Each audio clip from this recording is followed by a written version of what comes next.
ديدييه دروجبا يفاجئ نجم الأهلي بتصريح مثير جدا. شاهد ماذا قال. ولكن في البداية صل على سيدنا محمد ولا تنسى الإعجاب بالفيديو والاشتراك في القناة حتى يصلك كل ما هو جديد أو حصري. علق النجم الإيفواري ديدييه دروجبا وأدلى بتصريحات صحفية خاصة نقلتها الإذاعة الفرنسية منذ قليل، فاجأ بها نجم النادي الأهلي بعد أدائه في بطولة كأس الأمم الإفريقية الأخيرة. قال دروجبا عندما سأله الصحفي عن اللاعبين الذين ظلمتهم منتخباتهم في البطولة، قال دروجبا: بالطبع هناك لاعبين ظلموا بسبب خروج منتخباتهم المبكر من البطولة الإفريقية، وأكثر لاعب لفت نظري من البداية خلال مباريات فريقه في البطولة هو لاعب منتخب مصر والنادي الأهلي المصري إمام عاشور. هذا اللاعب لديه إمكانيات كبيرة جدا تفوق إمكانيات لاعبين يمثلون أقوى فرق العالم في أوروبا.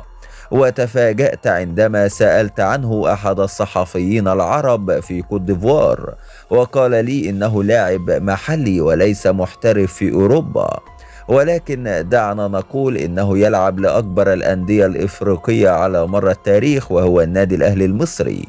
هذا النادي أخرج لاعبين أقوياء وحققوا ألقاب قارية لم يسبق لأحد تحقيقها. وتابع دروجبا: أعتقد أن هذا اللاعب سيكون له مستقبل كبير على المستوى الدولي مع منتخب بلاده، وسيكون له شأن كبير أيضا في أوروبا فيما هو قادم. هذه توقعاتي الشخصية لهذا اللاعب.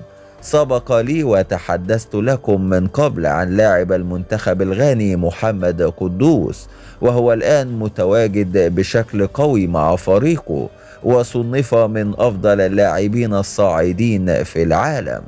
واختتم ديدييه دروجبا حديثه قائلا: في النهاية أود أن أبارك مرة ثانية لمنتخب بلادي ولاعبين منتخب بلادي على تحقيق لقب هو الأصعب بالنسبة لنا في تاريخ ساحل العاج والبطولات الإفريقية.